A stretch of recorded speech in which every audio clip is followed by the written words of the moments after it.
standing for a moment of silence to honor our fallen heroes. I pledge allegiance to the flag of the United States of America and to the republic for which it stands, one nation, under God, indivisible, with liberty and justice for all. Now for a moment of silence.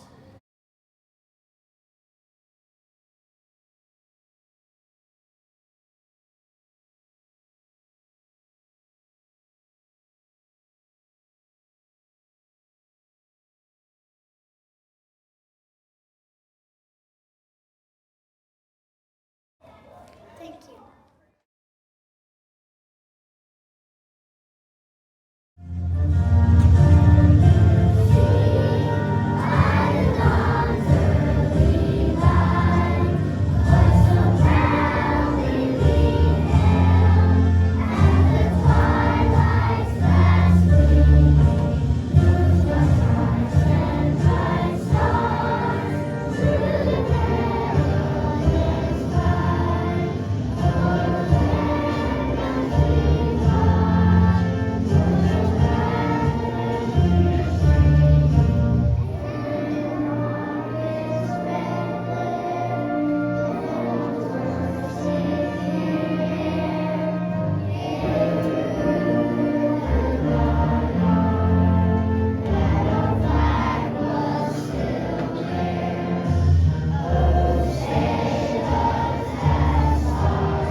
Veterans Day is a day that honors those men and women who have served in their country, the United States Armed Forces.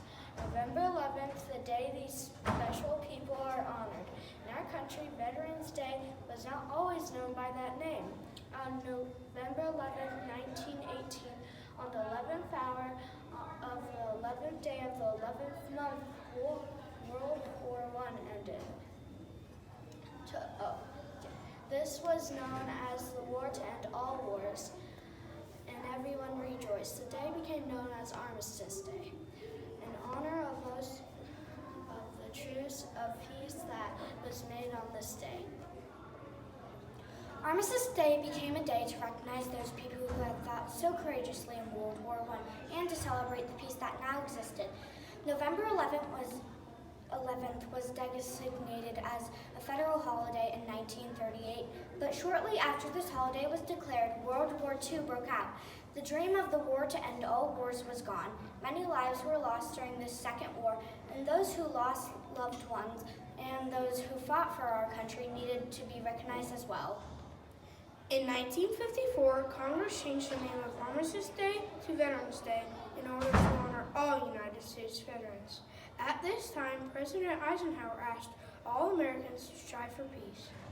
In the United States, people remember Veterans Day with celebrations, parades, speeches, and special services. It is a day to honor all veterans who have served our country. Have you ever met a man or a woman who has served in the military in peacetime or fought in a war? Veterans work to protect us and our freedom. Here are a few famous veterans you may know.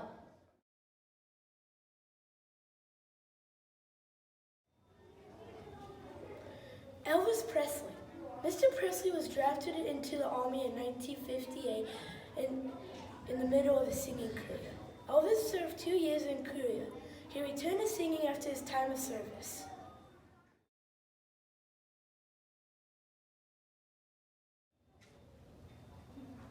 Dr. Seuss joined the Army during World War II, where he worked in Hollywood creating documentaries or informational movies. He received a Legion of Merit medals for his work.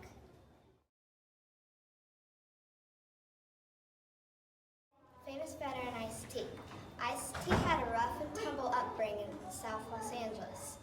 He decided to join the Army and served in the 25th Infantry Division.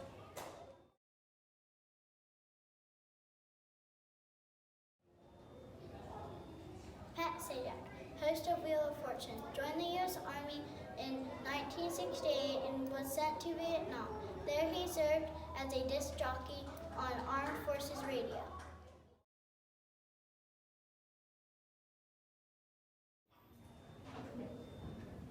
Colleen Wilson. Mrs. Wilson served in the U.S. Army Reserves from 1989 until 1993. She was a patient administration specialist with the 369th Dental Headquarters. She is now a ZTES second grade teacher. Service members of ZTES students, we would like to thank the following people for their service to our country. Their children attend ZTES Elementary. Kindergarten parents. Aiken Coomer's parent, Taylor Stacy, is in the National Guards. Amelia Neese's father, Kyle Neese, is in the Army. First grade parent. Henry Blaine's dad, Tyler Blaine, is in the U.S. Army. Second grade parent, Aubrey Singer's dad, Nate Singer, is in the U.S. Coast Guard. Third grade parents. Raylan Lee's mom, Andrea McCall, is in the U.S. Army. Andrew Lyon's dad, Richard Lyon, is in the U.S. Army Reserves. Fourth grade parents. Lila Sappenfield's dad, Lucas Sappenfield, is in the Army Reserves. Her stepfather, Scott Hintz, is in the Army. Anna Singer's dad, Nate Singer, is in the U.S. Coast Guard. Wyatt Neese's dad, Kyle Neese, is in the Army. Veterans Day is a day to celebrate veterans. But what are some ways in that which we can do that? Well, we can hold parades for veterans to show how much we appreciate them. We can also send thank you cards to veterans, or even just letters letting them know just how thankful we are that they chose to serve their country. Sometimes people even close schools, businesses, and even banks. And sometimes restaurants even give free meals to veterans.